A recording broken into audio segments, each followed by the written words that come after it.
course, I have a lot of the. Oh, there's the Elite Ruthless Gladiator's Greatsword, and that was from Season 10. That's Cataclysm. Like, I've held on to all of this stuff ever since then. It's got Elemental Force on it. I think I put it on there so I could kill Sidious and, there's Shadowmourne. Shadowmourne, of course. I never had that back when it was current. This is my original Relentless Gladiator's Greatsword with the original enchants and gems on it right there. Frost Scythe of Lord Ahun from this, I don't know, 232, so that is Wrath of the Lich King item level. And Furious Gladiator's Bone Grinder. This is before they added epic gems, as you guys can see. Has Berserking on it. Thordile, Legendary Mace. This is Brutal Gladiator's Bone Grinder, enchant with Executioner, which is the best enchant back then. This is the original mace that I had back at level 70. And right next to that is, of course, even better, Storm Herald, that has Executioner on it as well. Same thing. Now, we're going back a little bit farther in time. Gorehowl, which I had 35 attack power on it, which is actually the correct enchant. But before I had Gorehowl, I had something even worse than that. Crystal Forged War Axe. I literally used this in Karazhan progression. That's how fucking terrible I was back at level 70. And I enchanted it with Fiery Weapon, because I didn't want to enchant anything that wasn't an epic with something that was really, really expensive. So this is actually what I used to use at level 70. And then I have over here, let's see, Sulphur's Hand of Ragnos. I have the original Ravager. And so this used to be like a thing that you get from the old boss Herod in Scarlet, what was it, like Armory or whatever. And you would like use this and it would just make you cast Whirlwind over and over and over. And I held on to it because back then you didn't really have a lot of abilities that would allow you to consistently use like an AoE attack. So I have the Ravager. Also I have this, the Cold Iron Pick, which is a very, very special Cold Iron Pick because it has a transmog of the Corrupted Ashbringer on it. Now I had a friend, the way it used to work is that if you had one person Luke an item that you were both eligible for, you could have that person transmog it if they had Corrupted Ashbringer, and that person could trade it to you with the transmog still intact. And that's how I still have that that sword there. But I actually don't have Corrupted Ashbringer myself. Cruel Gladiator's Tabard, Elite Gladiator Tabard, Horseman Sinister Saber, item level 365, which is the same equivalent item level of the Vicious gear at level 85, so that's Cataclysm. This is, of course, from the Halloween event. And Warglaive Bazanov. Of course, I have all the legendaries besides, of course, the Tiash, don't have that. The Brewfest Steins from all the different years. The Shield. Oh, maybe this. The Shield from the Cataclysm Elite set. And let's see, what else? Is there anything else interesting? I have Crown of Desolation from the Molten Core events. And Cataclysm with the Gladiator's Helm. I really, really like this set, so I held on to it. Vile Fumigator's Mask. I thought this was a really cool item, and so I just held on to that as well. Horseman's Helm.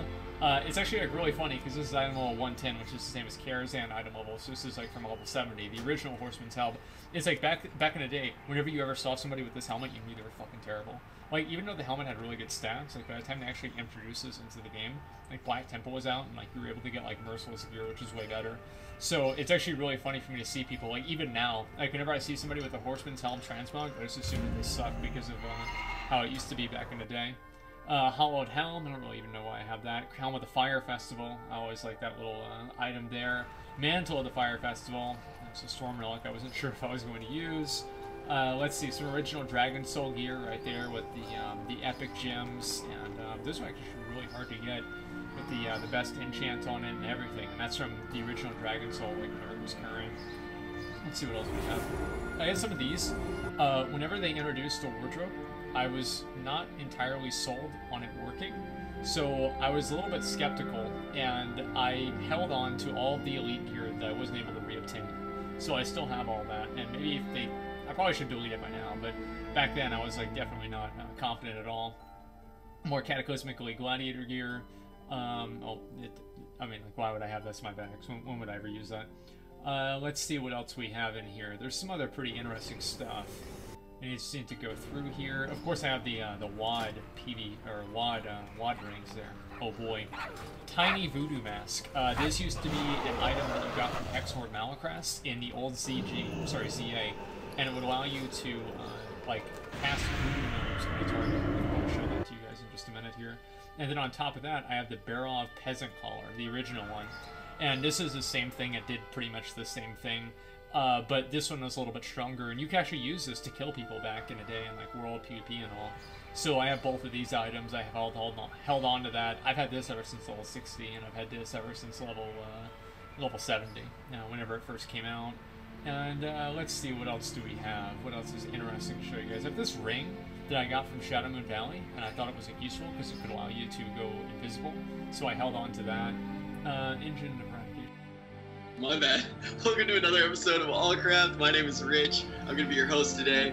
We also have Hotted and Asmongold, and a very special guest. It's going to be one of the best commentators in the world, Supatees. We're going to talk about the state of PvP. Sid, welcome to the show.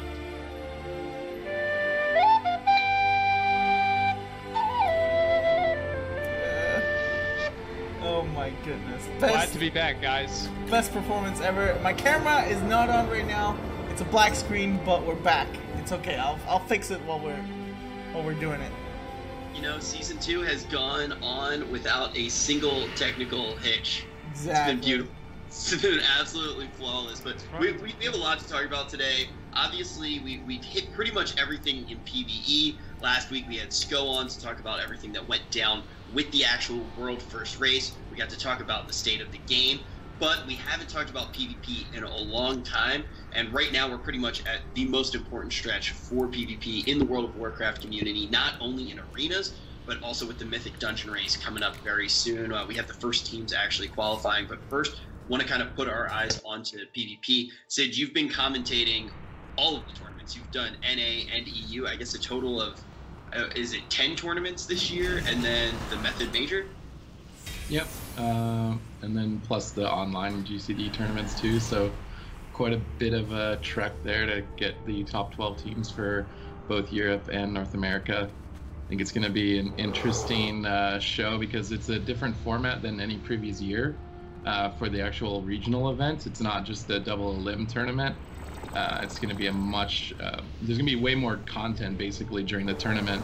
It's almost a week long. There's going to be more games, more matches, almost more of like a round robin style. So you will get to see your favorite team more often that way.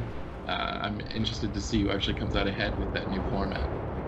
That's kind of the biggest thing I wanted to start talking about too, because now we can kind of look back on this season and start to assess how the new formats actually worked. How different has this year actually been from previous years of World of Warcraft as an esport, just based off the fact that the point system was introduced and more tournaments? I mean, just from last year to this year, there was only 3 qualifier cups with 0 prize pool on each last year. There were 5 this year for each region with $6,000 each. And last year, basically, if you got first place, I think, in 1 qualifier cup, you would qualify for regionals and you wouldn't play in the next 2 cups. So let's say you were a tournament team and you qualified in cup number 1, then the people watching wouldn't see you again until the regional event. Rather, this year, it was more about consistency of the teams throughout all 5 cups to see how many points they could earn from each event. Although if you did get a first place finish in a cup, you were basically guaranteed a spot. You were still incentivized to play in the next cups just for prize money and to make sure that you're a high seed, because the way seeding works is if you're the first place team, you have the most points. Your first round at the regional event is going to be against the 12th team with the lowest points, arguably the strongest versus the weakest. So you can set yourself up in a good position to move forward to BlizzCon ultimately. I think the big thing was too with how it worked the previous year. One of the things, like, let's say you loved Sea-Doo, and there's obviously a huge portion of the PvP community that like loves Sea-Doo, loves Chuck's team. If Chuck won the first tournament, he would then be out and not be playing, so you wouldn't actually be able to watch your favorite team move through.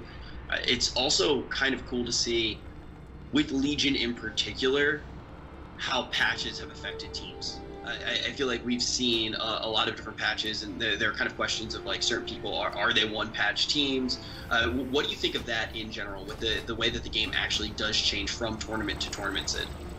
Yeah, I mean, the tournament circuit, I should say it's the other way around. Game patches aren't going to be determined by tournament dates. They could try their best to schedule tournaments so that there's not a huge amount of variance, but ultimately WoW will progress as a game, so new expansions will come out, new patches will come out, and sometimes, unfortunately, doesn't align with what the teams have practiced the most. In the past, they have ran tournament servers on like a previous version of the patch, so players can play on the most recent patch that they've practiced on rather than a completely wildcard setup. But with these cups, that wasn't able to be done. So it was basically a different meta game for almost every cup. You could see the shift in that because only Tempo Storm, I think, got consistent first place finishes, and they won with a different composition every time. They didn't play the same one. While for me personally, I think that's more interesting. Unlike the Warlords of Draenor tournaments that were specifically maybe Rogue Mage Druid and Turbo Cleave fighting each other over and over and over, and that's all you would see in the finals of a tournament. Because there weren't a lot of patches in Warlords, it meant that the tournament's metagame didn't change either that much. Whereas now in Legion, with patches coming out more often and PvP balance changes coming out more often, the meta changes or shifts what would seem like every 2 weeks maybe, or a month in some cases. I found it more interesting. We saw a lot of teams early on in the tournaments scene doing well with like Ret Hunter, Hunter-based teams. Then Hunter slowly shifted out of the meta, Ret Paladin shifted out of the meta, and those teams didn't adapt to that. They kept trying to play it, and they're finding themselves more unsuccessful. Whereas teams that have constantly changed their comps, something like Maldiva's team, where they started out with Resto Druid, now they've gone back to Resto Shaman, they're playing melee cleaves instead of dampening comps. It's going to be the teams that can pick up comps on the go that are going to do well in the qualifying stage. Now that we're moving to regionals, I think the meta will start to stabilize more consistently, and they'll be able to practice something, and the teams that are better at that will perform obviously better than the teams that are good at kind of improvising with what they're given. But I personally like the improvising when teams just are, here you go, these are what you can play as the best, or quote unquote the best. What can you do with this? I personally like that. Rather than seeing kind of the same matchup over and over like we have in Warlords tournaments. Well, to go back to what you were saying too, at the beginning of that thought was the idea of patches actually being locked, right? Because that is something that we've seen. The last time that we saw a separate patch that was live was when Return to Karazhan came out. So for opening week of BlizzCon for last year's tournament. We saw that patch get held all the way through BlizzCon because it was a major patch coming out in the middle of the I think that was Return to Karazhan patch, wasn't it? Yeah. It was Return to Karazhan. They also had that with the entire expansion, right? Whenever weren't people qualifying for BlizzCon in Warlords of Draenor and then actually competed in expansion content? Yeah, that seems pretty crazy to me. I agree.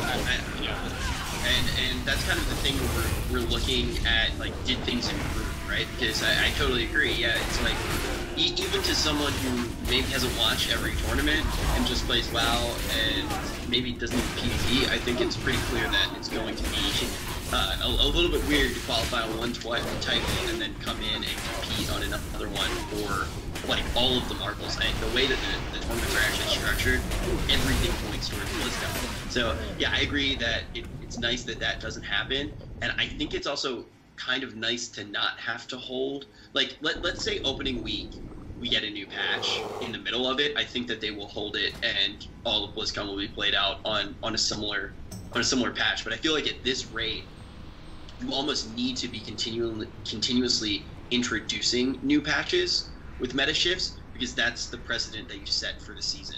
So like when you're trying to test who the best actually is, like if they just sit on one patch right now that someone's particularly good at for the rest of the tournament, then they might be able to walk through the qualifiers easy. Do you see where I'm going with that idea? Is it almost that we've set a precedent now that every tournament's going to be played on a different patch? I don't really think it's a precedent.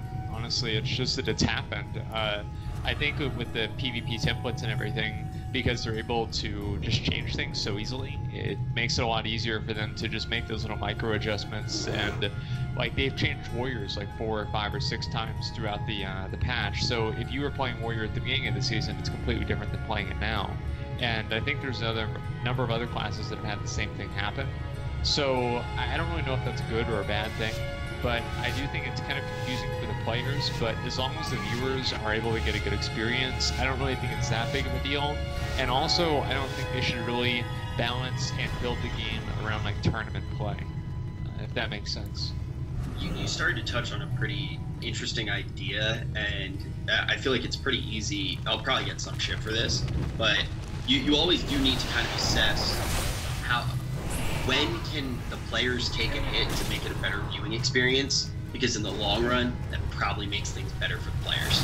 And I understand there's like, you can get major lashback for saying something like that, because you obviously want the players to be comfortable.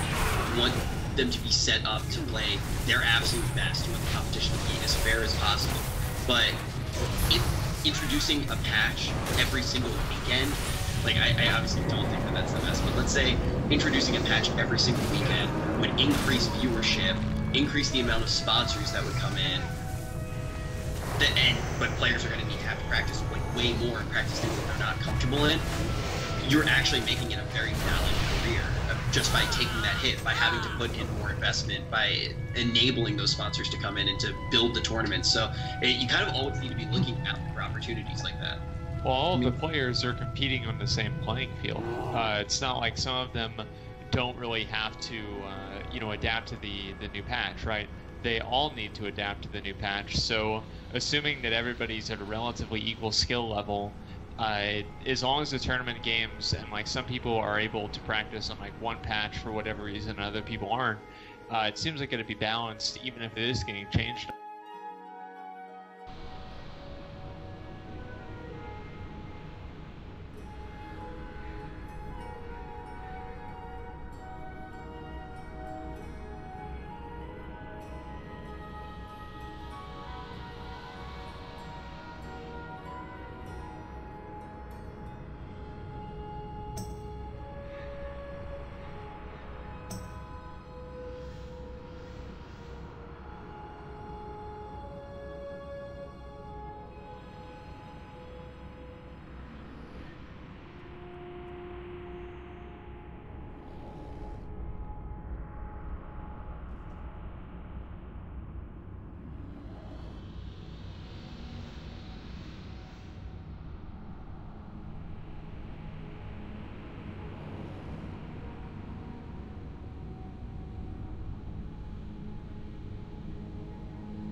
Let the games begin!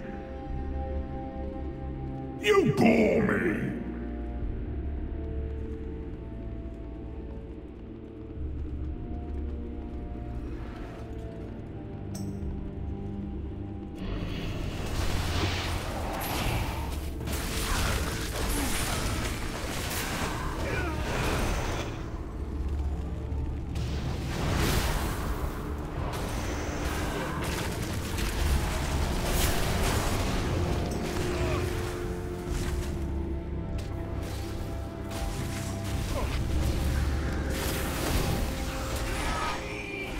Finish him!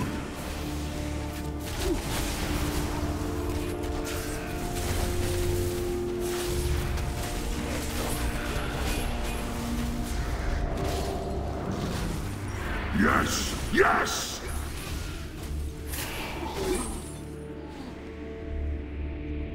Yes! Yes!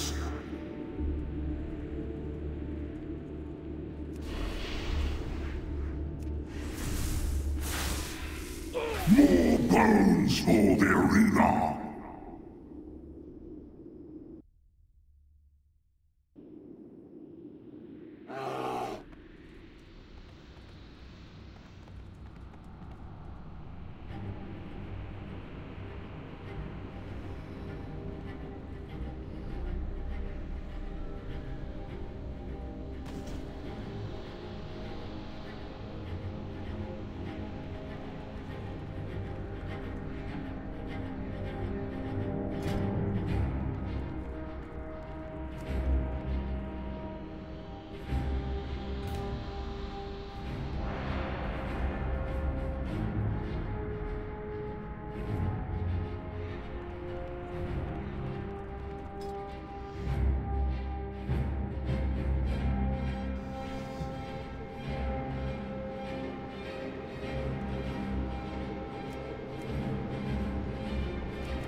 All the time. Yeah, I don't think the patch cycle, I think you're looking at it a weird way. I don't think Blizzard is implementing more patches to make tournaments interesting. I think they're implementing more patches to make the game more interesting for people in general, not just PvP. So you have to look at it from, will PvP work out with that system? Players have given feedback that they have to practice a lot more. Is that a bad thing? I mean, I don't think so. For them it is, but yeah, exactly. In general, I think like, it's bad for the players, and that's something that we had with SCO too. Remember, as we were talking about how obviously having the new raids come out so quickly and so frequently makes it hard to practice and get those breaks in between the different tiers, but at the same time, only a handful of people really compete for those world first and realm first kills. And how's Blizzard going to make the entire game surround those people? Yeah, I mean, before this goes into a really interesting direction that definitely want to talk about, which is basically why are these changes happening in the game, and are they really thinking about the PvP tournaments when they're making the changes, and should they start? And I want to kind of get into that area in a second, because I agree with what Sid said. I don't think that these changes are necessarily coming to you to increase to better the viewing experience yet, but I think some of the factors that are going on right now may start to make those decisions. But before we get all the way there, I want to start to talk more about the idea of what it takes to be a good pro player in Legion, because the first thing that we were talking about as soon as Legion started was the idea of the multi-classer. And I always bring up Frosty because he was this player who was able to do that improv that you were talking about, Sid. As soon as we got to Europe, right, he picks up Frost Mage because one of his players isn't there. I think it was No Lifer who wasn't actually able to make it to the tournament, and all of a sudden they walk through and they qualify. I believe it was Chaz Pry and Frosty, and then No Lifer ended up actually getting to come to opening week of BlizzCon. And that was one of those things that really started this Legion is for multi-classers in PvP. Like, you need to be multi-classer. And then we saw teams like Grox they picked up that Ret, and they were playing Ret for the first time, and it was like, see, like, it's important to be able to pick up things on the fly and multi-class. Counter-comping is incredibly important. Do you think that that is still the case, or do you think it's going to be these people that can go ridiculously deep on, because when we get to Gamescom, we're going to see the current patch most likely. I think early Legion was a lot less balanced than it is now. Like, they were a year into the expansion, they've had a lot of time to tune knobs and push buttons, basically. So back then it seemed maybe a lot rock paper scissors. I think it's a lot less than it was then. There are still some cases, but not to the same degree as it was, like, for example, BlizzCon last year.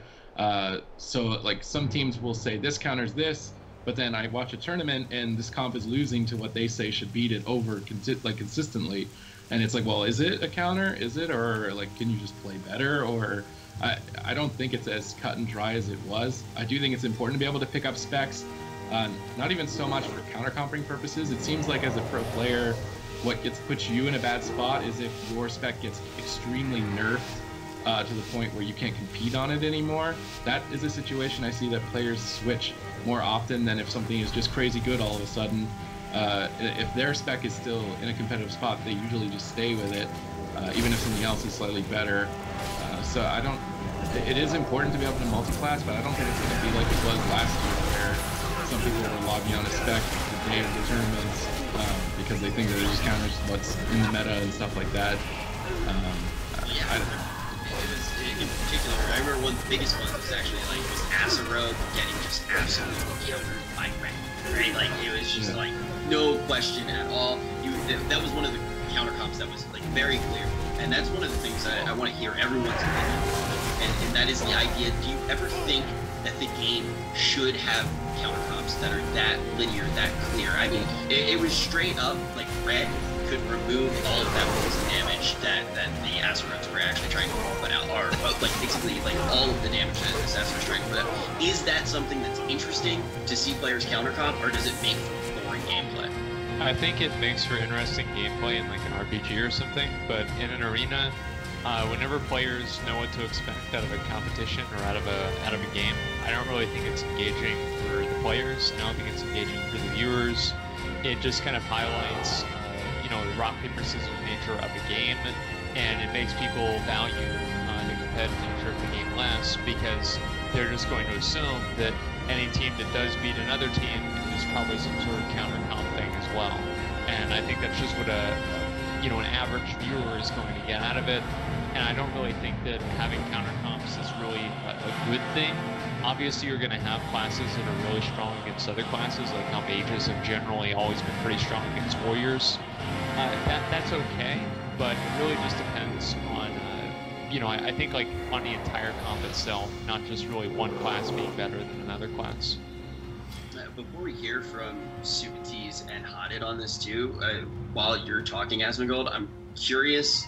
I want to slightly deviate from PvP just for a few seconds to talk about like the way that is designed, though. Do you think having classes in PvE that really excel in certain situations, so like the ability for hunters on KJ to find Illidan. Do you think that there is room for that, even though the counter-comping in PvP may become like a vanilla boring thing, but do you think it's a good thing in PvE to have classes have such strong class identity to be able to really excel in certain situations?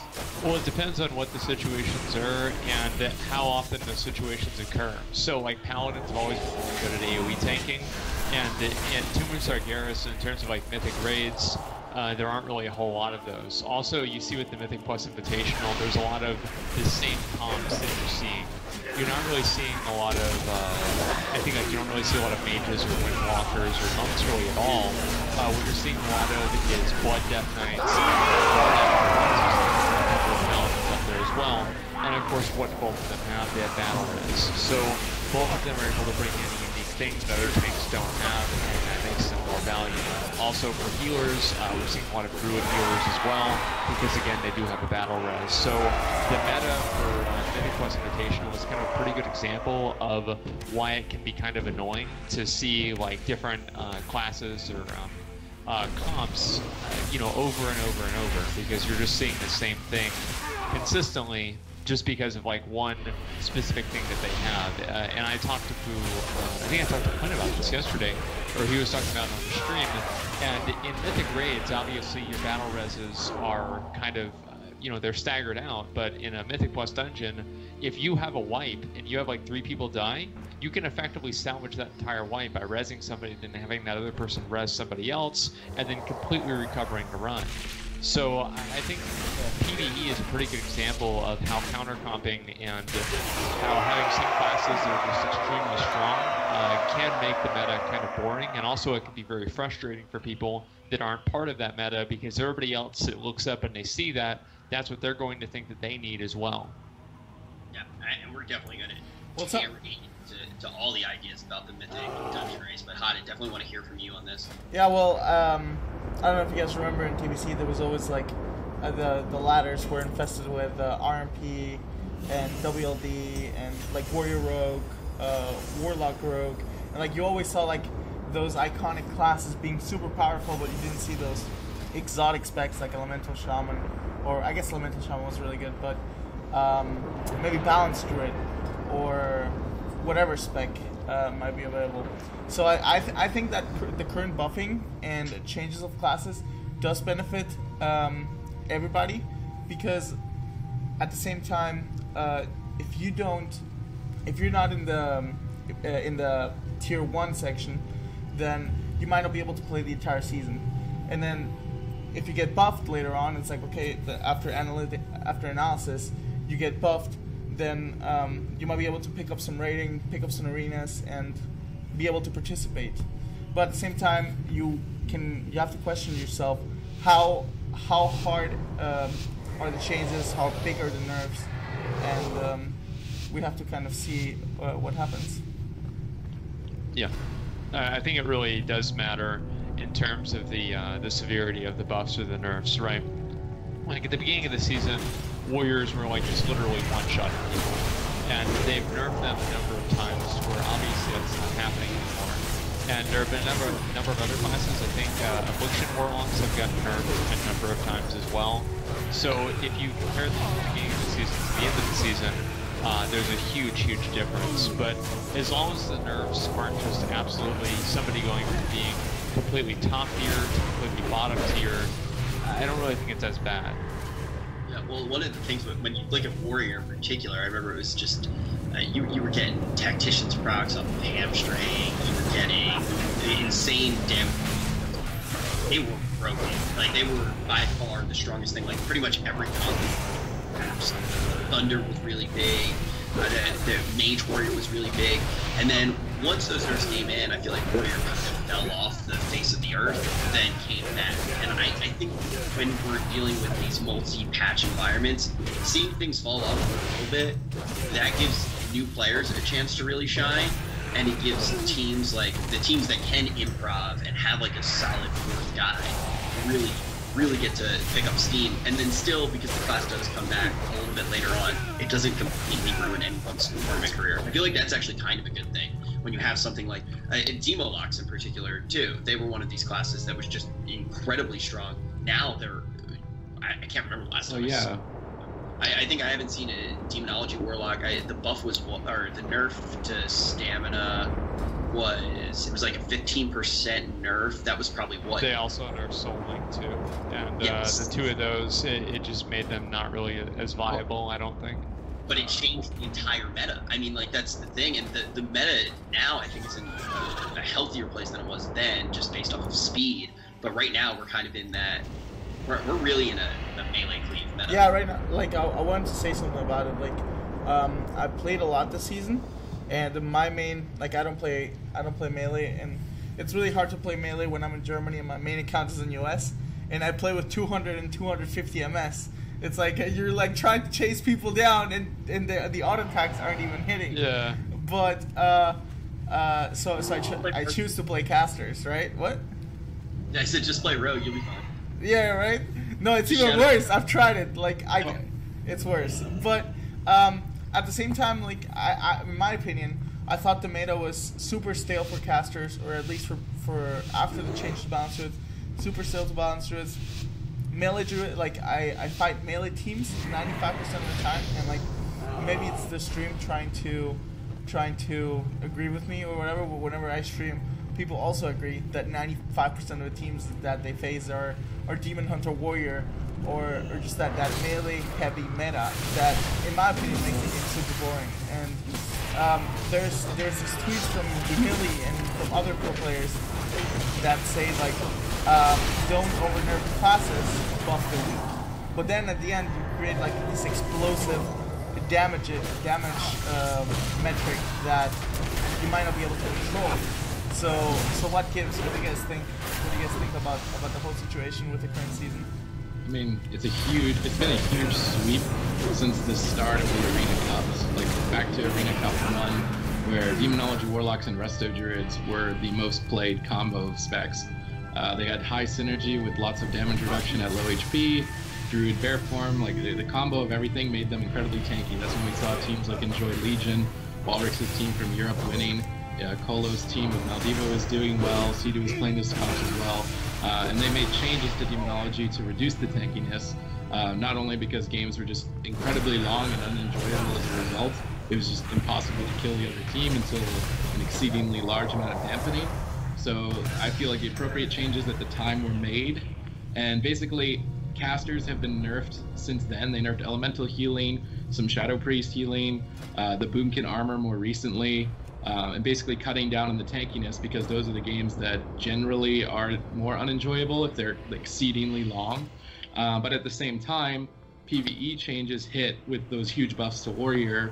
I think there were some buffs to Windwalker, Demon Hunter, Subtlety Rogue got a complete revamp.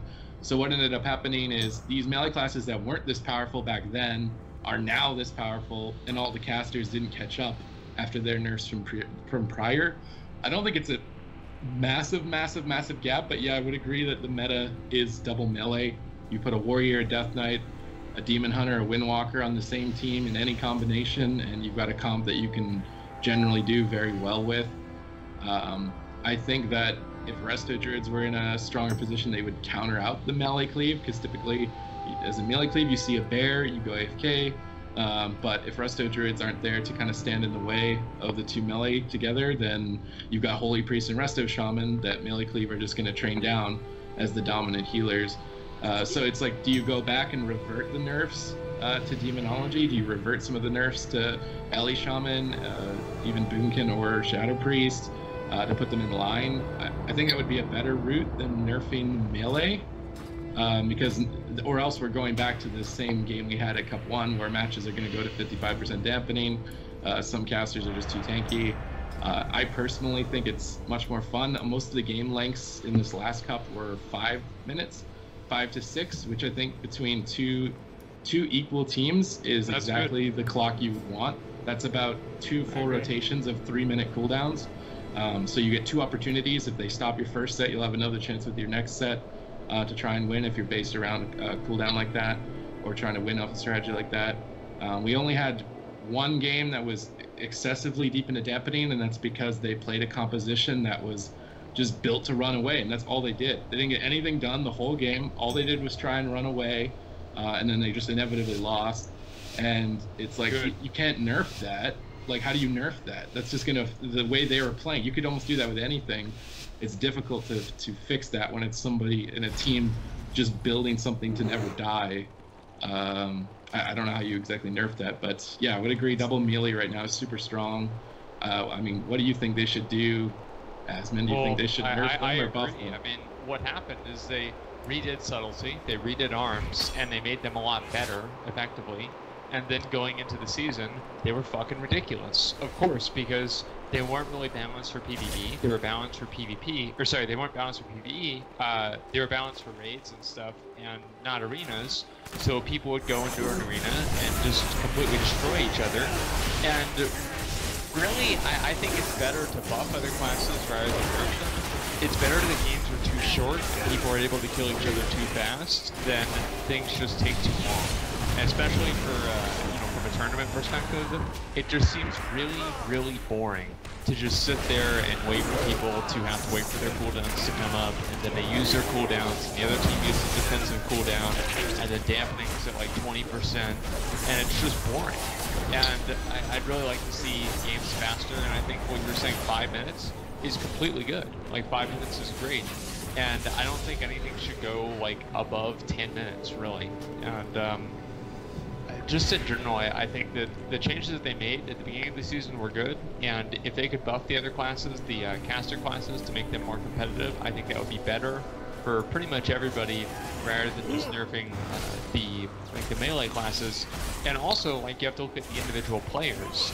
You have somebody playing a warrior, you have somebody playing a rogue or whatever, and their class is just getting consistently nerfed throughout the season. It's not really a good feeling. Also, it's one of those things where I feel like it's easy to be incredibly short-sighted with things like this, because when you hear people complain about the fact that something is strong, it's like, well, this is new. We're getting to watch like a new type of PvP. Is that good or is that bad? Because just a couple of months ago, it was a completely different game to watch. Like, in different classes were really strong. This almost seems to be that the ebb and flow. But is that an ebb and flow? Is this a rhythm that should be broken up? I think is the bigger question, instead of just what is the strongest right now. Yeah, I mean, if you look at the teams that qualified for regionals, every cup had almost a different healer as the strongest healer.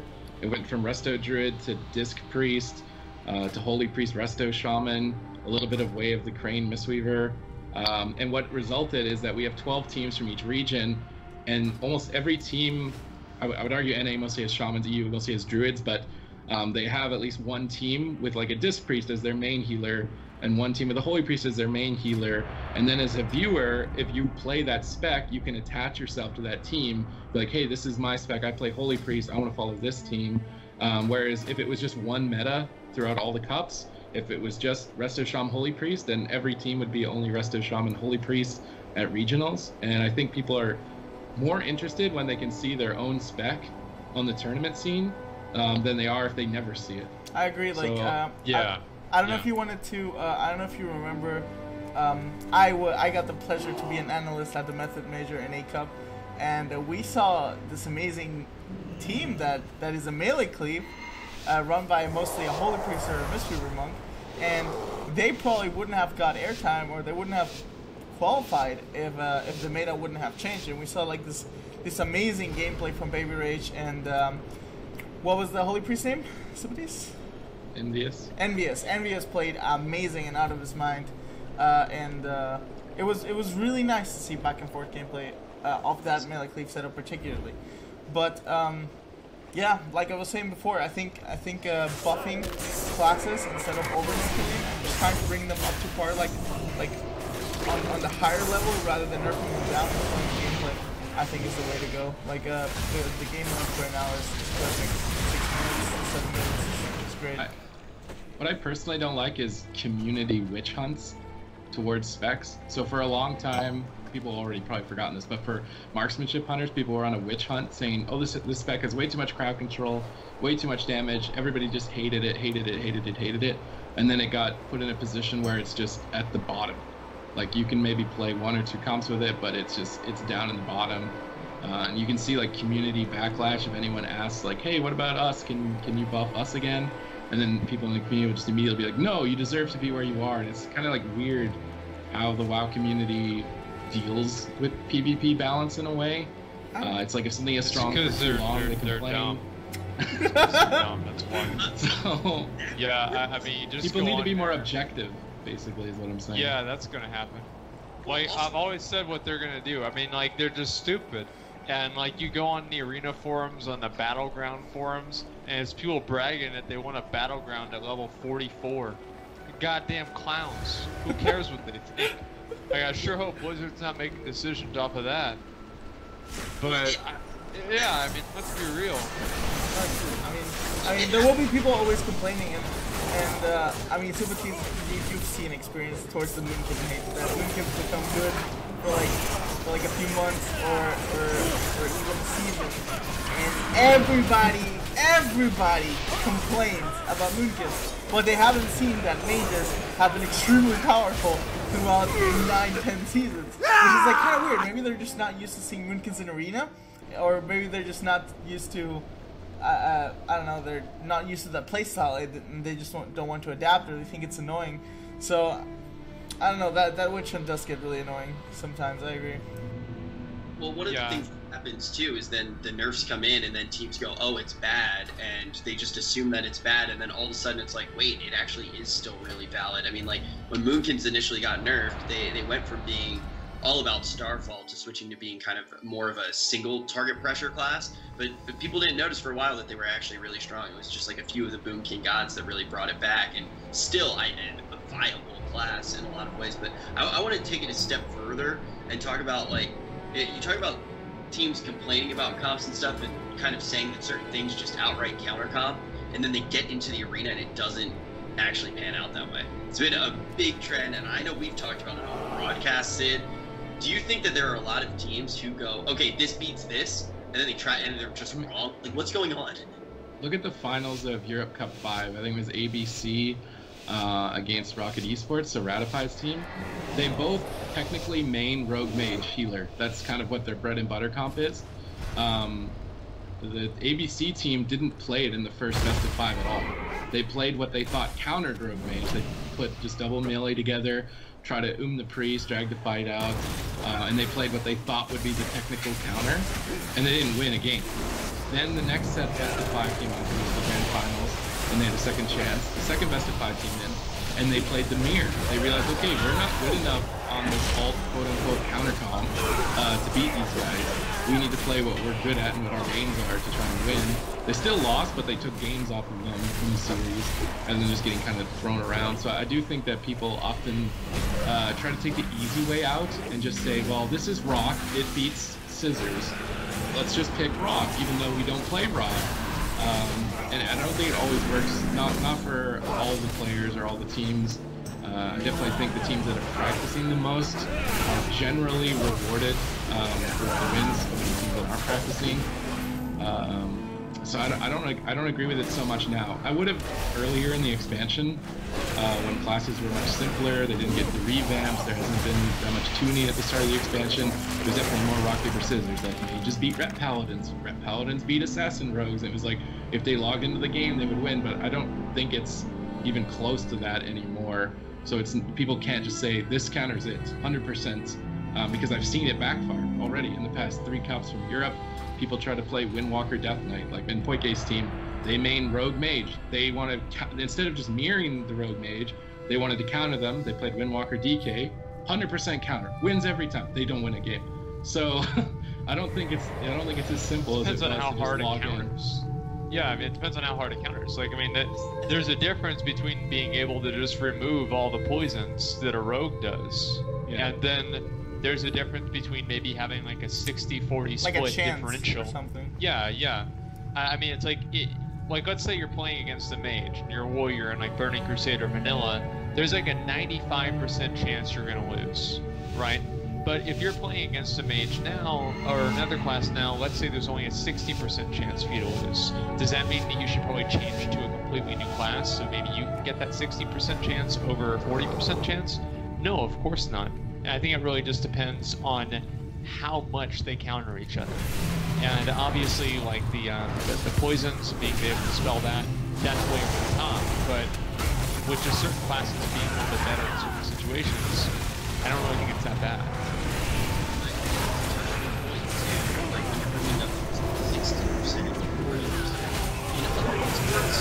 Those stats actually exist. So you can like look at that.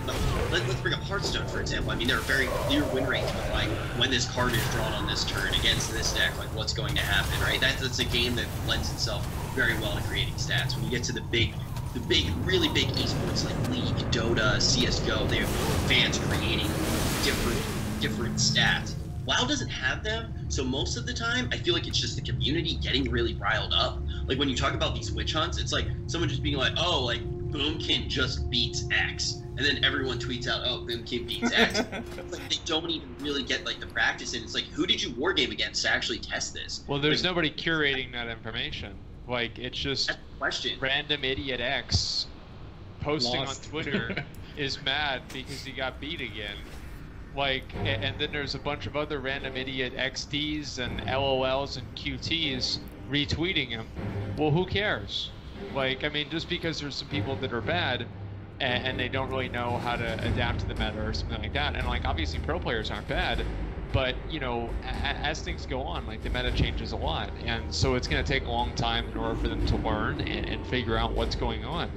So I think Blizzard, really what they need to do, I'd love to see them do this, is for them to add some sort of a forum that you had to have some kind of like a rating requirement to even post on. And I think that would get rid of a lot of that kind of stuff. I don't know how you guys feel about that. I think that'd be a great idea. That's what they did in Arena Junkies. Used to be like a huge website where Arena Junkies in 2017. Lol, I know, in 2017. But back in like 2014, Wrath, Cataclysm, Burning Crusade, even when it started, I thought like I spent so much time on Arena Junkies, and it was like they had that gated comment section whenever like 2200 plus, and you could talk in that section, and they had like a general talk for everybody.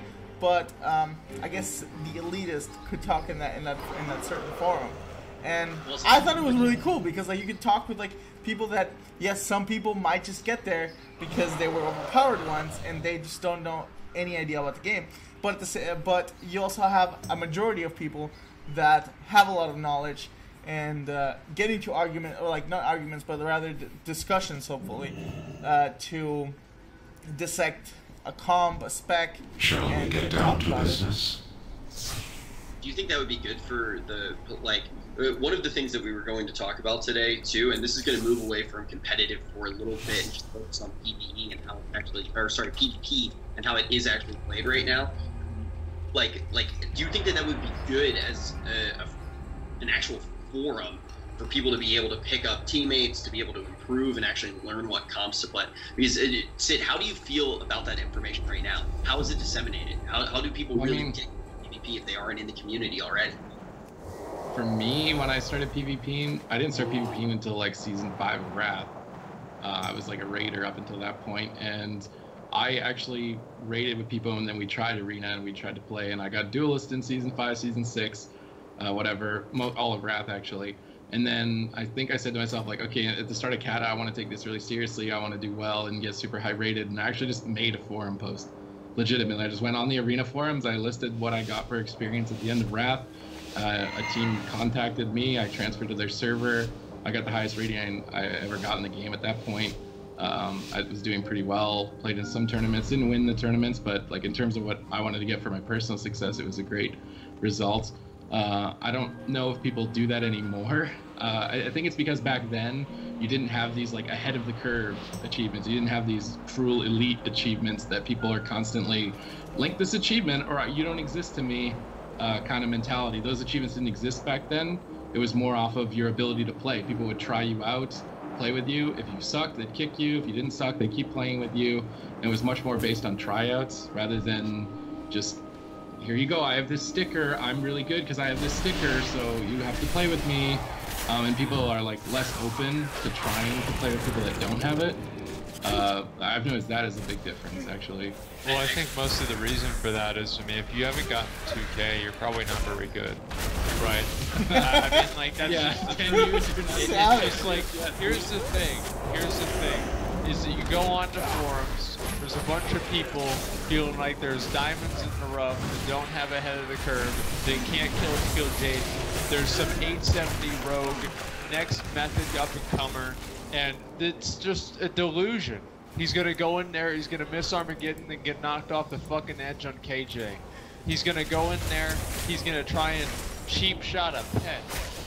You know, it's just, it's not, of course they're gonna ask for achievements. People are gonna look for any sort of metric to judge each other, because without that, they're just gonna be wasting their time, and also they're going to invent their own. We had gear score back in Wrath. We had other things like that back in Wrath, and of course you had gear in general, right? So if you didn't have the enough PvP gear, and in Wrath it was the same thing, like if you didn't have, or even Burning Crusade, if you didn't have your weapon, your 1850 weapon in Season 3, your 2k shoulders in Season 3, your 2.2k shoulders in Season 4, all of the other items in like Wrath of the Lich King that were elite gear, there were always different ways for people to differentiate themselves, and I don't really think that having the achievements is really a bad thing, because it gives people something to work towards, and also it gives people a way to curate who they're going to play with. The odds are that if you're playing with somebody that has like a 2K achievement, that they're probably going to be better on average than if you're playing with somebody that doesn't.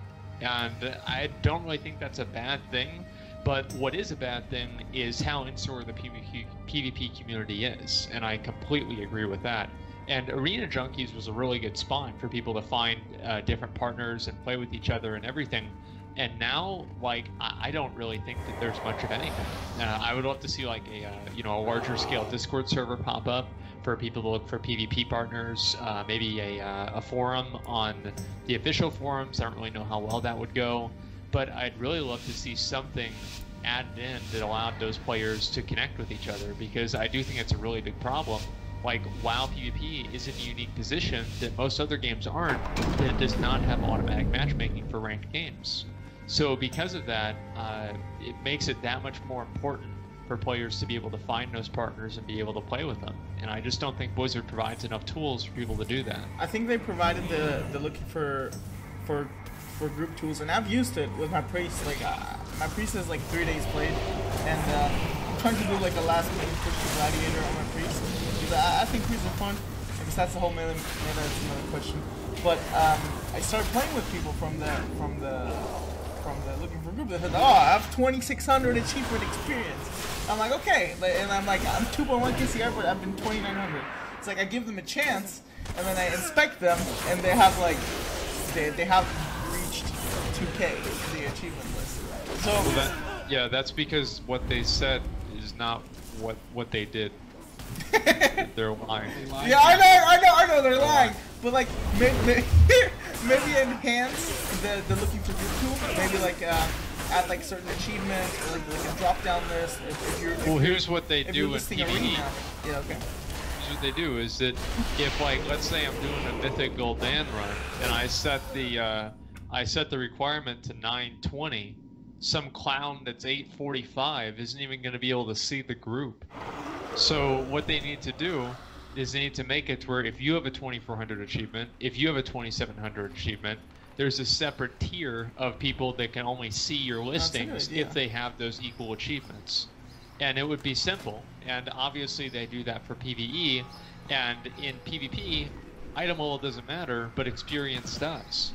So I think that they should translate that over and give people better ways to curate who they're going to play with. Yeah, I think one of the...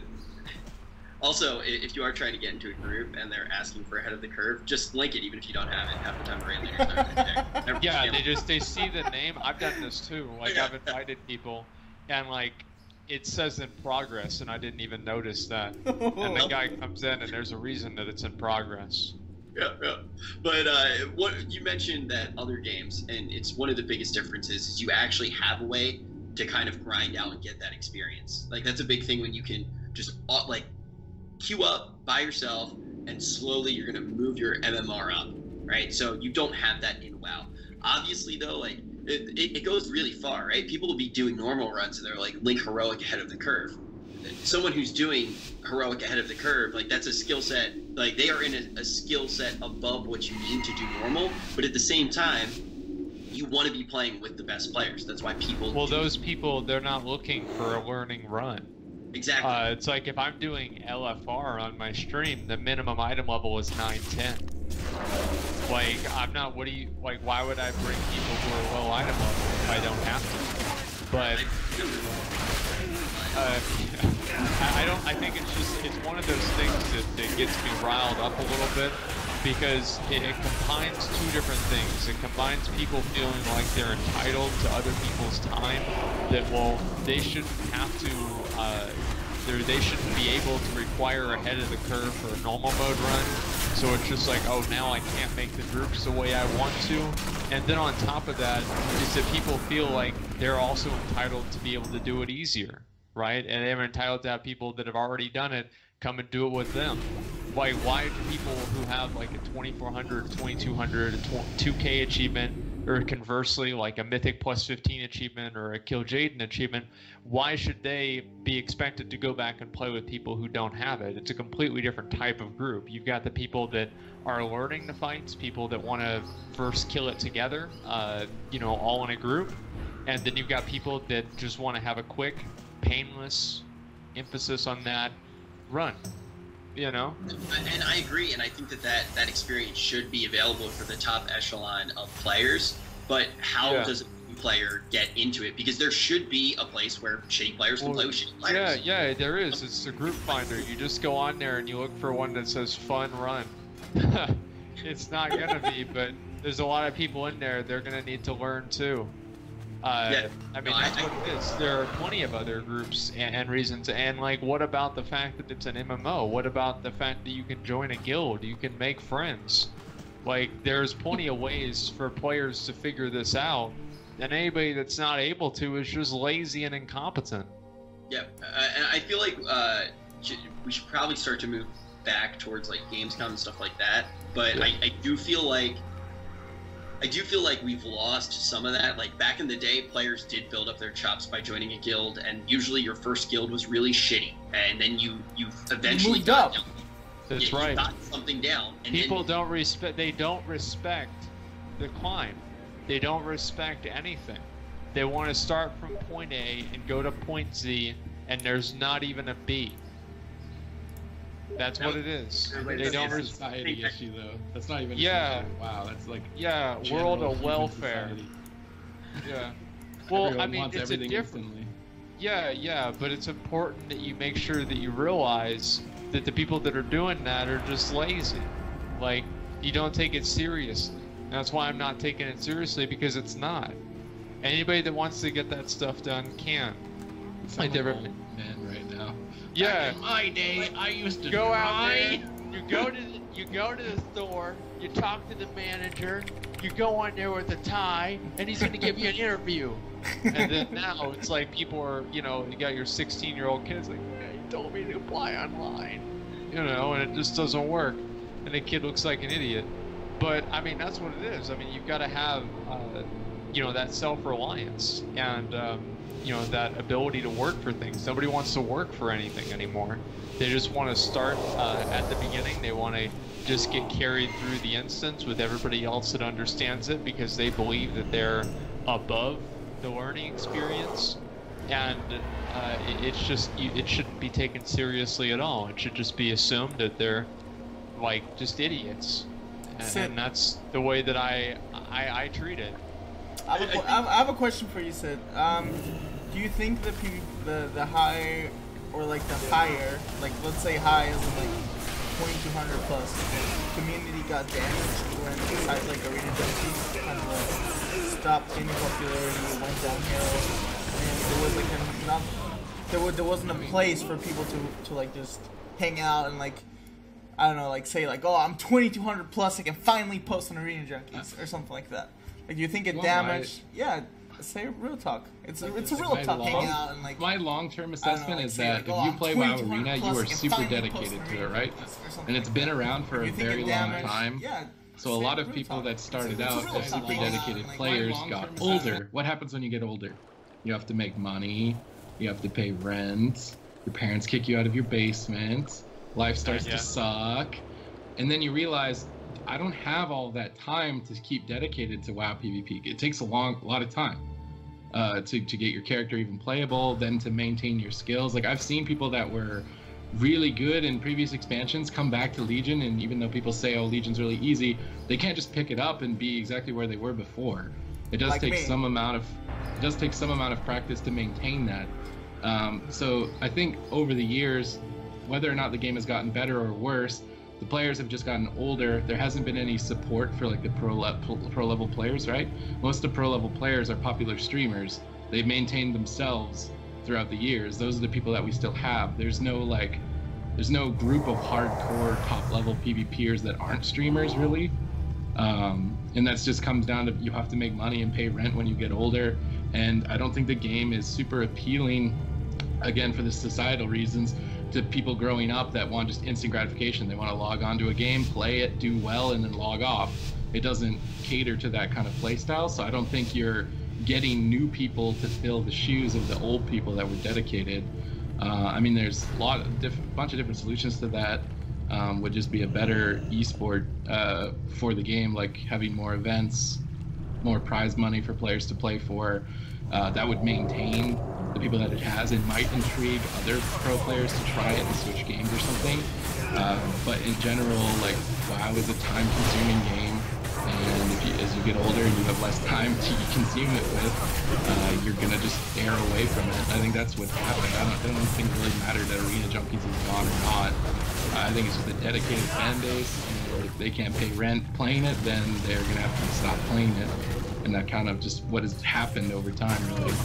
Yeah, closing on that idea, right? So it seems like there isn't really that forum anymore, that space for people to necessarily talk the same way. Maybe the community could use something like that, but to actually look at the playing experience right now for players, obviously we've seen a lot of changes, Supatees, to the way that you actually get ready for PvP. When you talk about getting a character ready, it used to be more along the lines of you level the character up, you got into your first VGs, got enough honor to buy your trinket, and then you just kept kind of grinding out that gear. Now you go through that phase where you level up the character, then you grind for honor talents, and that's so dumb. That's honestly so dumb. The question I had is, what do we think of this new system compared to the old system? Because we've talked about it before. I know as we go into Haunted, we've had a chance to kind of chop it up when it first really, I guess it was in the first early episodes. But now that we've had more time to assess it, what do we think of it? And as we go, it seems like your opinion's starting to come through already, so you can kick this one off. I don't think that you should have to refarm for honor talents if you get to a certain prestige level on your alts. It just takes too long, and I don't think it's really a rewarding process. I think there's other ways that they could make PvP rewarding at that point, and Ian Mascostas talked about this in the most recent Q&A, and he said, like, what's there to work for? It's like, bruh, it's like if you've gotten Prestige 10, like, you're there, you're done, you've worked towards it, you've earned it. Like, I don't really see the point in making people redo all of the honor talents on every single character, and it's very different than getting gear in previous expansions, because the honor talents are exclusive just to PvP situations. It's not like if you get gear and now you can kill a bear faster. Like with the honor talents, that's the only thing that you can do with them. And I feel like having that progression system in PvP for all of the alts and everything, like I would maybe want to play my Warlock a little bit more, but I don't want to farm out Prestige 50 on another character. It just seems like a complete waste of time. And I don't know about you guys, but at least that's the way that I feel about it. In terms of other ways that they could incentivize people, I would love to see gear make more of a return to PvP. I think that's a more rewarding experience than Prestige. I would like to see both of them. And ultimately, like making a game and designing the game as like an MMO rather than a pseudo esport, I think would probably make more people engaged with it. And ultimately, I think that would probably get more viewers for the tournaments. You look at tournaments in Wrath of the Lich King and Burning Crusade. They were very, very popular, especially among the player base. That's where a lot of people that are very popular now got their start. That's absolutely.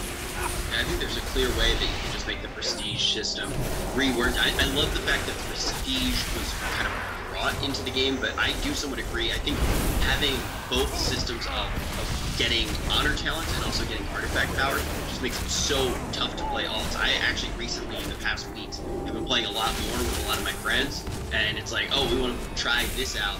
And it's like all of a sudden we're going into the arena with no traits, with no honor talents. Well, you just don't even have a spell. Like, oh wow, you're a warrior and you don't have sharpened blade. Why? Why is this even in the game? And eventually, like whenever you're first starting out in PvP, it's a progression system, and I'm okay with that. Like the first few times that you do prestige, that's okay. But after you've done it enough times, why do you have to do it again and again and again? And I think that. I think that's fundamental of the expansion. I think coming off Warlords of Draenor, I agree. The large amount of feedback was players wanted to feel like they always had something to do.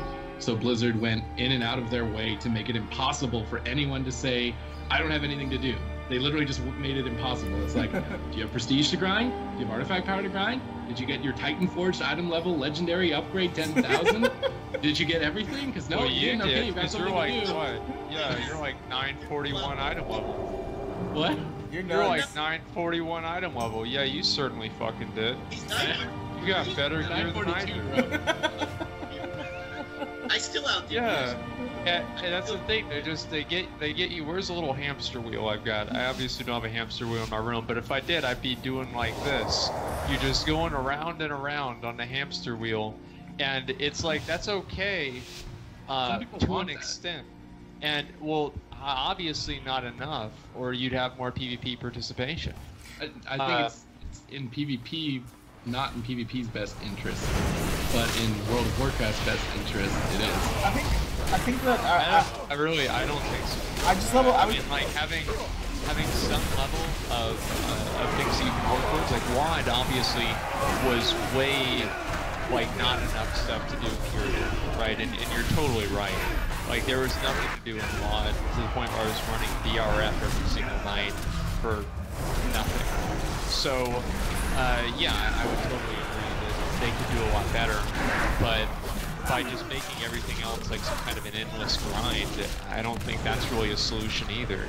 It's got to be something in the middle, and I think that's like that's the nuance that's lost in a lot of these discussions online, you know, on forums or wherever, is that people are like, well, you either start out with best in slot gear and everything you want, or you start out with nothing and you have to spend an entire year to be competitive. And there's obviously a huge amount of middle ground there, and I think Blizzard really needs to, obviously it's not going to happen in Legion, but in the next expansion, work towards that middle ground and not an extreme. Well, I wanted to say quickly, like I told you guys before that I leveled the priest, and I thought whenever I hit the priest level, there's a talent called Void Shift, which is in the last spot of the honor system, which I really don't think that a talent that has such importance should be in the last, like, absolute level. The sharpened blade is the same. I could give you a list of reorganized talents that would make it a little bit better, right? But and I thought like, oh my god, I have to grind to 46. I have to get my concordance up because my priest is at 0. But honestly, like I have 2 days played on my priest, and on 110. And I'm almost level 52, and I'm prestige in like level 20 on the second prestige. So if it is kind of cool that like it makes you like go around the world, like even if you're an alt, it makes it feel different. You get a little bit more comfortable with the character, and I was a little bit more towards Blizzard's side whenever I finished leveling my priest. But at the same time, I still think that grinding on alts, like if you want to have more than 2 or 3 or like 3, I think is a cap where like you don't think it's annoying. But after 3, it becomes really, really, you become impatient and you're not in the best mood to like grind it all over again. So I mean, maybe like after you get two characters, you get an achievement that unlocks it for good or something. I don't know, like something like that could be done, but yeah, there's just something they've got to do to make it more reasonable. And they've done that throughout the expansion with PvE stuff. Like with artifact knowledge, now you don't have to grind artifact knowledge on alts. In 7.3, there's a lot of other things you're not going to have to grind. You're not going to have to place even work orders for alts for artifact knowledge. And so throughout the expansion, they've made it more accessible to play those alts, and I'd like to see that accessibility translated over to PvP. They already made the first time that you get prestige accelerated on each character, which I think is good, but ultimately you're still going through 50 levels, and it's still going to take at least a few days to do for somebody that even plays a lot. If somebody doesn't, it would take even longer. And I just feel like the reward system that they had pre-Legion was more compelling. Before they made all of the different like weird contrived gear restrictions and gear buffing and gear nerfing, and now there's a stat template. I feel like just making the game rewarding should be their #1 priority, even above balance. I think making things rewarding and making people feel like what they're doing matters. I think that's the most important thing. Like, even though I could get soloed by a level 40 Frost Mage in Vanilla WoW, I still felt like I was working towards something more valuable than I do now, getting lucky with a Titan Forge drop. Yeah, well, we talked about it before. Legion did a very good job at introducing a lot of new systems, and we're just at that point where it's like, what worked, what didn't, how do we improve it? Because some of the systems just they don't work. They don't work, and there might be easy ways to salvage them, or they might need to be removed. And I would like to see some new systems get introduced as well. But turning away from the actual game and playing of the game, we're getting very close to Gamescom. It's like, what, 2 weeks away? Yep. And so I think we should kind of start to focus on that and like what we think will actually happen for the rest of the season, because there is just a monumentous shift right now in World of Warcraft content, in my opinion, and a lot of that's going to be coming off of the backs of the Mythic Dungeon Race, which is going to be happening after Gamescom actually goes down. And Sid, I feel like you're probably the best person to talk about it. You just want me to talk about Gamescom, or you want me to talk about... What do you think's going to happen? What do you think they're going to announce? Oh. Think if they're going to like add content-wise? Well, I mean, what do you think? Like, do you think they're going to add in the new expansion or announce it, or what? I mean, they posted we could talk about conspiracies. They linked what the art is going to be on the BlizzCon badge, I think. Jaina? It's going to be Jaina, and it's literally just Jaina. I don't think they've ever done like a BlizzCon badge art where it's just one character. So where is Jaina right now? Who fucking knows? She's gone. So I don't know if that's like going to be a big patch for Legion involving Jaina, I would imagine, or an expansion. They announced Legion at Gamescom last time, didn't they? Yeah, they did. So like, Ian said he's going. Yeah. Ian said he's going at the Q&A. Why would you invite the big honcho if you didn't have something big to say? I really don't think that the expansion is going to be released at Gamescom. I think they're going to announce it at BlizzCon. I think so too. Yeah, I mean, like, Gamescom, what day is it? It starts on the 21st until the 27th. Yeah, I mean, they're not going to announce a new expansion. They've got to keep the hype for Argus. Like, they're going to probably bring out Argus at probably next month or the end of this month. Hopefully next month. I think there's a little bit too much still going on. But I mean, like, that's one thing. Like, I mean, Rich, I mean, what you're saying is that, like, they did add in a lot of new systems, and some of the systems I think have been dumb, but I think the Prestige system is great. I love that. And there's also a number of other things that I think that they've done a really good job on. And one thing that I think everybody can agree on is PvE content in Legion has been insane. They've brought out tons of it. And I mean, a lot of it is based off of repetition, absolutely. But whenever you compare it to Warlords of Draenor, of course, but also Mists of Pandaria or even Cataclysm, you've got tons of new zones, tons of new content to do, and I'm pretty happy about that. I think there's been a lot of positive changes, so I would love to see them adding more like competitive aspects into the game, like through the Mythic Quest Invitational, and I think that we're going to see more of that happening. And I think at Gamescom, they'll probably just talk a lot about 7.3 and what's going to happen going forward into that, and just like fleshing out the lore for it. That's kind of what I would expect. And also like maybe something like going forward into the next expansion without really talking about it, kind of like the Legion retrospective. And also getting ready for Gamescom is obviously a huge show. Right? Like very massive audience. It's going to be one of the biggest tournaments that we've had as well. And it kind of makes me want to ask the question too, Sid. We haven't had a caster guest on the show so far, really. We had Zico before he was casting, but what exactly is it like to be a commentator for these events? I like how you're the one asking me that when you're a commentator. it's like I have no idea. What do you think? I usually know the answers to the questions that I ask or have an opinion on it. It's just my job to be LFR rich. So I mean, I'd like to say that I'm comfortable with it after like 3 years of it, and I think 2 BlizzCons now. But Gamescom is actually 10 times the size of BlizzCon, so this might not be the exact number, but BlizzCon I think is 25,000 people in attendance. Dude, Gamescom is 250,000 people in attendance. So you're gonna have a lot of people looking at you. Dude, you don't even know how Gamescom is. Get ready, dude, because Gamescom is ridiculous. It's nothing like I've ever seen. You're gonna have a hard time getting through halls. I hope you like find I was there something for useful. for the Legion announcement. Wait, are you saying that because I'm fat? No. Well, I mean, like maybe it was my fault too. I don't know. But it's because, dude, the whole hall was full. It was like at least 7,000 people just waiting for the Legion announcement, and it was honestly majestic. You guys are gonna have a blast at Gamescom. It's gonna be awesome. Do you get nervous still, Sam? Ever? I mean, I haven't had a LAN like with an audience. We've only been doing the cups for the past. I've gotten really comfortable with online broadcast.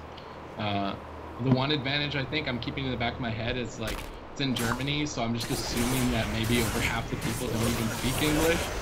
So no matter what, even if I sound like an idiot, they won't know what I'm saying anyway. So it kind of removes a lot of pressure. There you go. But yeah, the way I always look at it is live match stuff. It's like it's probably gonna be funny for somebody. You know, at least people get to laugh. Just like I said when I said in the message in the major, I said like, oh, like a 90? Wait, 180? Like those errors, like you kind of like feel like for a second, like, oops, did I just really do that? But then people just like, I don't know, laugh at it for like a few seconds. Yeah. Oh well, it's the way it goes. I think as long as you're able to, I don't know, like not like let it catch, catch you off guard, and then like just start like getting like a mental rut about like some dumb thing that you said. It doesn't matter. I think that's like a key thing about being a caster too, is kind of having that ability to mess up and instantly just forget about it and keep going is really important. And also having like a really thick skin. I mean, like people are gonna shit on you nonstop, like probably happening right now, and you just get used to it. And it doesn't bother you. I think that's only your problem, Rich. Yeah. But I think that brings up the question, right? A lot of times people will hit me up and they'll say, hey, like, what do you think it takes to be a caster, or how do you actually get into doing it? And I think you represent what that takes better than anyone else. I mean, most people probably don't know how hard you actually worked to become a caster and how much legwork you actually put in. Like, what was that rise to becoming? Now, I mean, honestly, I'm not tooting your horn too much and gassing you up, but you're the rap god, dude. I mean, it doesn't even feel like WoW PvP unless you're casting it. I mean, you're the hype guy. I feel like a lot of people have. You kind of come from the tradition that Azael set up. I feel like you've perfected it to a huge degree, and a lot of people are basing their casting off of what you're doing in World of Warcraft. That is a crazy achievement to actually like. I mean, I learned how to cast WoW by watching you. That was a big thing for me, and like, what did it take to actually get there? That's such a momentous occasion, and it wasn't. How did it all start? You want like the story of Super Tees? Is that what's happening right now? Dude, before you cast it, I remember I remember when I got to know Supatis, it was actually through my stream chat, and it was like, and he was like, yo, let's hit up some twos. And I'm like, yo, I'm down, and like we just started doing some double boomkin, and that's how I started getting Supatis, and then like all of a sudden he's just like, boom, a superstar commentator of World of Warcraft. So yeah, tell your story. Just play with Haunted. Okay, I'll try to summarize it. I might leave out some embarrassing details, like when I forgot to wear underwear, but I mean, it started out as a stream thing, right? So I would broadcast myself just playing my games and talking about what I'm doing, kind of what Asmongold does sometimes in his YouTube videos. And it just so happened that a tournament was happening at the same time. I think it was Russian organized by Pro Game X, and their commentator didn't show up. I don't know if he was just hungover and wanted to sleep in bed or what happened with that, but they didn't have anyone, and I happened to be streaming, so they came into my channel and asked me if I wanted to do it. And I was like, sure, why not? It was super scary. I never even thought of putting something like that on the table. I was just like trying to do my own thing, and it was like, okay, I'll try this. It was well received. I went back and watched that VOD, and it's incredibly embarrassing from my point of view for casting, but they well received it at the time. So I just worked on it. They got me back for 3 more of their events. This is where my career, it felt like it was going in and up, and then it kind of got a twist at this point. I got contacted by Blizzard, and they invited me to BlizzCon, right? The biggest event of all things. So it was like, oh, sick. And I think that was back in 2014, I think. I was like, sick, yeah, of course. Why wouldn't you say yes to an opportunity like that, right? Then time went by, and Blizzard got back to me saying that it wasn't in their budget, or it wasn't organized well enough ahead of time to use me for the event. So it was like a big heart blow, right? It's like, oh, so it's like, okay, 2 weeks before the event, sorry, you can't do it. So basically what I took from that was I need to be better, right? I need to be in a position where if anybody sees me casting, they know you're really good at that. I need to be in that position. So that's right around when Warlords of Draenor came out. Surprisingly, a lot of just community esport organizers really wanted to get onto the bandwagon of it, and there was tons of events. That's when David and Hannah started GCD TV. There was a couple of other organizations, just personal people wanted to run a one-time tournament, and I just said yes to every single event. It was like, you're doing an event, I want to do it with you, how can I help you? Boom, boom, boom. I did something like 100 events that year. And I was invited back to do the North American regionals, then invited to do BlizzCon, and it's just kind of been the same. Just keep working, keep doing events, always improving. I do a lot of stuff just on my own as well. I'm a music graduate. I play saxophone. The flute's kind of a joke. I mean, it's a recorder, it's fun, but my main instrument's actually saxophone. And you can actually play a saxophone? Yeah, it's in a box behind me. I can't stand up because I'm not wearing pants, but it's okay. I mean, let's be honest. I'm not wearing pants either, yeah, who else? So it's okay. Who is? But basically, I just kept doing it, and now I'm in a position where my major goal is I really love World of Warcraft. How can I make other people love it and want to try it, right? So, from a commentator point of view, I could cast really fast. I could say all the information. Is that going to be helpful or useful to somebody that doesn't play the game? Is that going to make them interested? Maybe some people would find it impressive, but I think for a lot of people, they're like, yeah, he's talking really impressively, but I don't understand what the hell he's saying. So I've been trying to tailor the commentary to still have speed, but also basically translate World of Warcraft into English for people watching, so that they can understand it better. Last cast, I think I did a better job of the translating, but I lost some of the speed. That's the difficulty of it right now for me, is to take, I can handle all the information input and output the information, but I have to translate it before I output it, and it's kind of slowed the casting down. If I want to have fun and just kind of get hypey, and I know people, if it's a super hype match, 2 of the most well-known teams, and it's super exciting, then I'll go back to my original kind of. It's almost like I'm trying to ascend Super Saiyan 2 or something to get to Super Saiyan 3. So I'll go back to Super Saiyan 2 for a super hype event and make sure that I'm doing something that's really exciting to watch.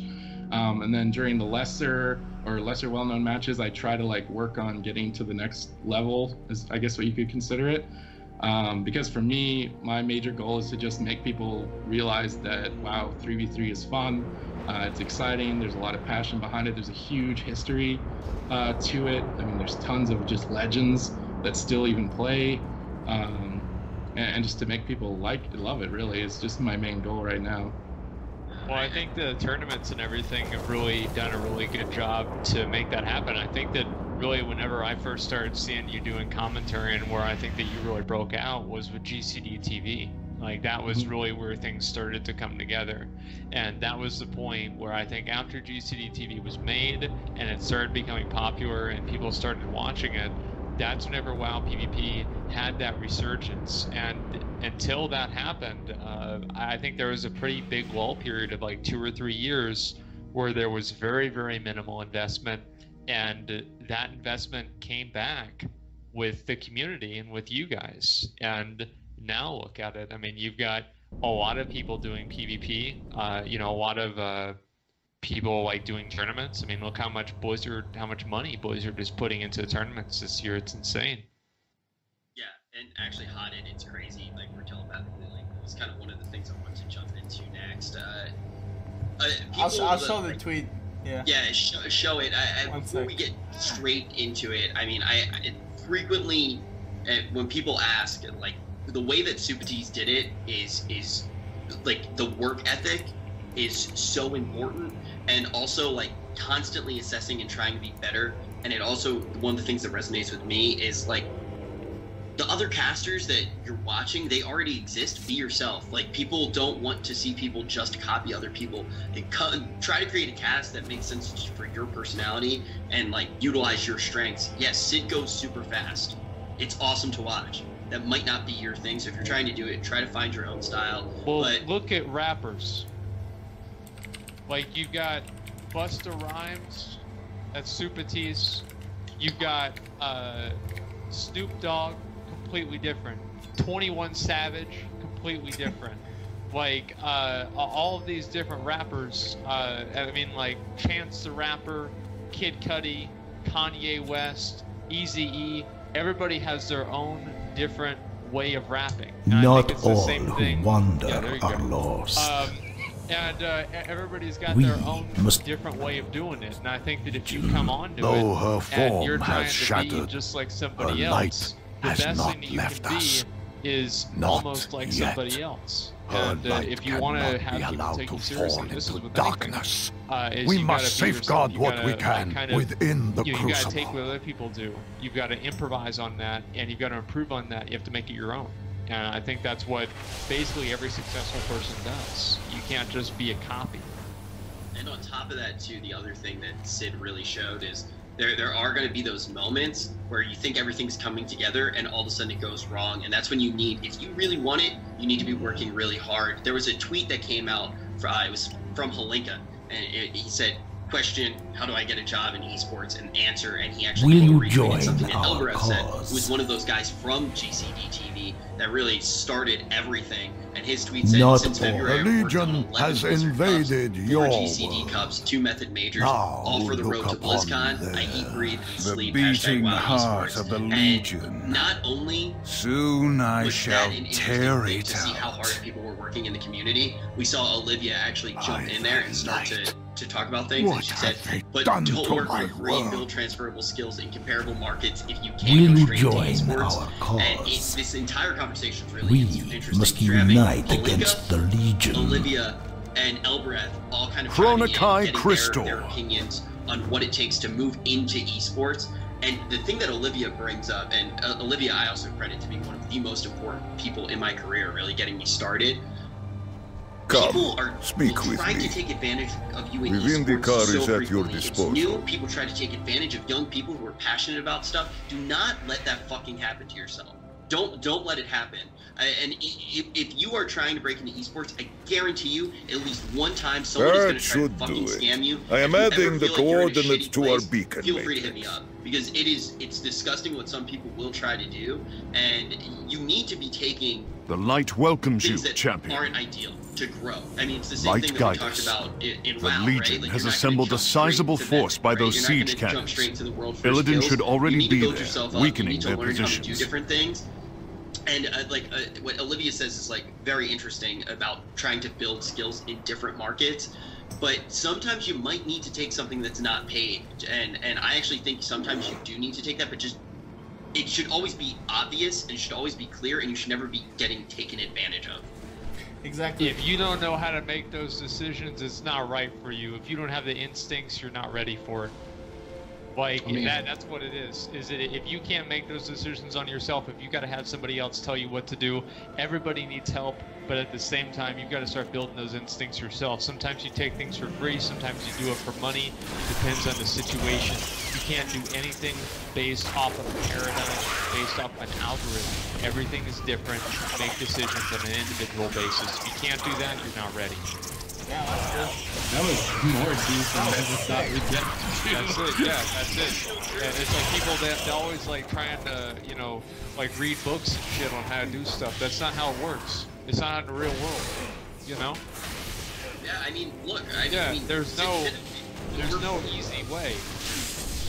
Yes, I mean, Sin and I both have gotten to a point where, I mean, we do it as a job. I mean, we're full-time casters. I mean, I'm casting an event right now. I'm sure I'm going to be seeing Sid really soon at an event together.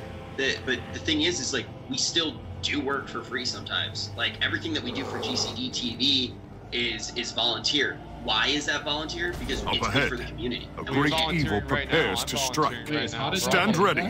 Yeah, no, I didn't Shit. get my 20 bucks on last week, dude. Come on, what is this? And that's the And- thing, though. This is Yeah. for the for the community in general of World of Warcraft. It's kind of like a forum where we can bring people together, talk about things that should change in the game, like what we like and what we dislike. And you know, and I enjoy doing it, right? And here there's a lot more to it. It's not quite as altruistic as you might think. So, number one, you're developing a community that's going to in turn help develop you, right? So you've got that whole thing going on. On top of that, it's like if you're on a show, you're the person talking about stuff. People are going to see you, they're like, hey, that's the guy that talks about stuff. Then they're going to know you. I mean, hey, now I actually, since I started this show, I have finally cleared LFR. And I Let's Oh, go. dude. Let's go. There you go. Can we get some claps in chat? Talking about working for something and like trying to achieve something specifically, I think there's two types of people born in the world. There's people that are born with talent and the ability to do things that are above what other people are. And then there are other people that have the capability to work themselves up to the point where they're equal to the people that are born with talent. If you're somebody that can do both, if you're a super talented person and you have a good work ethic, you're literally a god. Like, you will be a god in life if you have both of those. So definitely don't count yourself out if you feel like, oh, I suck at this, I don't want to try it. That might not be the case. You might be in the boat where you weren't a talented person, but it doesn't mean that you can't be the person that works hard to achieve it. So if you're looking for success, there's multiple routes, and at the end of the day, work is going to get you more than anything. That applies to everything too in life. I mean, what's the saying in English? Talent doesn't beat hard work, or what? Work hard, play hard. Well, Whoa. is that? Talent beats hard work. Yeah. Hard work beats talent if talent doesn't work hard Exactly. enough. That's what it is. That's exactly it. And Yeah. it applies to everything. Just grind it out. Whenever I started making videos, Asmongold, as a content creator point of view, when I made videos, I was getting maybe $50 a month, and it's I don't care. I was a student, and I was doing it as a passion. Obviously, still do it as a passion, but if you just grind it out, put effort into things, it can grow into big things. Well, I want to take this full circle. Yeah. So, remember what we were saying earlier about people that just want to have it easy and want to get carried through raids? Yeah. Yep. That's right. man. This is what I'm saying.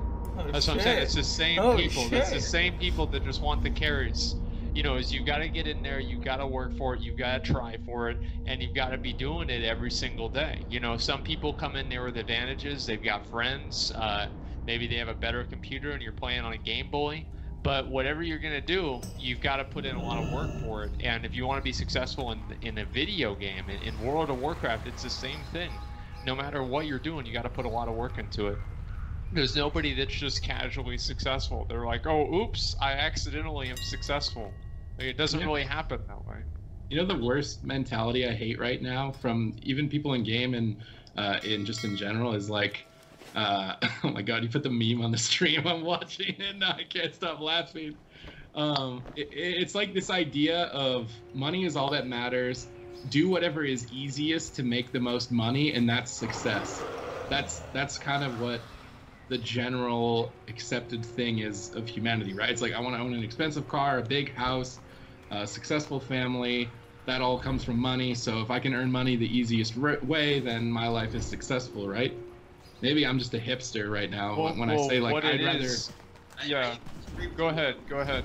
Yeah, for on my end, like World of Warcraft, if I only looked at like money stuff, like World of Warcraft is You not wouldn't be doing it. a portion of my job, right? But I do WoW more than I try to do WoW more than anything else because I've made so many friends in WoW. Like it's the game that like brought me into esports. It's the game that I love the most. Like I don't know, I feel happier in WoW than anything else, and a large part of that is because like when I go to these events for WoW, I'm with super teams, like I'm with Venruki, people who I genuinely consider my friends, and that doesn't happen very often. So if you put yourself, Aww. what is that? Aww. It's true. I mean, it is true. I mean, and like with this job too, like people count it out, but it can get really freaking lonely. Like I haven't been home, but I was home last week. But before that, I hadn't been home in God knows how long. You're on the road, and when you're genuinely getting to see your friends and different things. Like, all right, before we like have a whole bunch of like Kappa prides and stuff in chat, Sid, now that you've put in the work, that you've actually put in the work, you've come out on the other side. I don't think you've stopped putting in work. I'll just like Yeah, preface but- that. yeah, It that, doesn't like, stop. you've hit like a level of success. Like, how crazy is it for you when you find yourself on that flight to Ukraine? Do you ever have that moment where you're like, oh, like, wow, this is my life. Like, I just went from Ukraine to Australia, and next I'm going to California for BlizzCon. I mean, yes. I don't know if I've become like desensitized to it after doing it for like the past 10 trips. Now it's almost just like a Part chore. of work. The plane part of it is like a chore, and then when you get there, then the fun starts. I mean, I don't know. Are you asking if I'm exceedingly happy with the situation I'm in, or Just like, what's it feel like? what does it Well, feel? like, what's the I don't know. Is there a level of catharsis whenever you're sitting there at the desk and you're like, "Yo, this is me," like I'm there at the desk now. I don't know. I feel like I'm humble in person. Maybe not when I'm playing the game. I don't feel humble all the time, but as a person, I generally am pretty shy and humble. So sitting there, it's like more of an opportunity for myself to get better, and I kind of look at it more objectively. So it's like at the end of the show, did viewership go up? Did I make somebody think about the game differently, or make somebody want to try the game that didn't before? It's kind of my point of view. And if I feel like I don't reach those goals, then I feel pretty bad. I don't immediately sit on the desk and think, wow, I'm a god. I'm really good at casting and I deserve to be. I don't ever do that normally. Yeah. What was the worst mistake that you've had, like, in a broadcast on stream? Is there anything that, like, haunts you in particular? Anything in particular? I have stuff that haunts me. Are you trying to make yourself feel better for that one slip up you had? What's going on here? Are you just asking me, like, did you ever swear once in the tournament? Have you ever said, like... I don't think I've ever sworn. I don't Well, think so. my favorite slip up, I wish we actually could cue this up. It's actually one of my good friends. He's a caster for Call of Duty. His name's Momo, and he has a twin brother. Or sorry, not a twin brother. He has a brother, and they were commentating over two twin brothers. And it, like, live on stream, he goes, "They've had much more success as brothers than we had." And it was like it's live for albums, you know, like mistakes are gonna happen sometimes, and it's like one of my favorite clips. Also, Zico with the portal, that was really funny too. What happened with the portal? I didn't catch What it. is a portal? No, when the Warlock in Apex hit the portal. I'm not gonna blow up Zico right now. It was really funny. He got fined though for sure. He got fined for. There's no actual fines. I don't know if I ever had something that was just like embarrassingly funny. I mean, I'll notice like slip-ups in like sentence structure where I say something that just doesn't actually make sense every once in a while. Yeah. I do that every sentence. It's okay. Like I noticed that. I don't find that openly embarrassing when you're basically improvising what you're saying for 10 hours straight. You're gonna have like the occasional sentence that sounds like up, down, what next, go, next game. Or something. Maybe not that bad, but You guys know what I mean. What's it like for you to have to switch who you're casting with a lot? I mean, that's kind of been a thing with WoW. I feel like depending on which tournament it is, you're going to be casting with different people. Like, we've casted together. You cast with Venruki a lot. You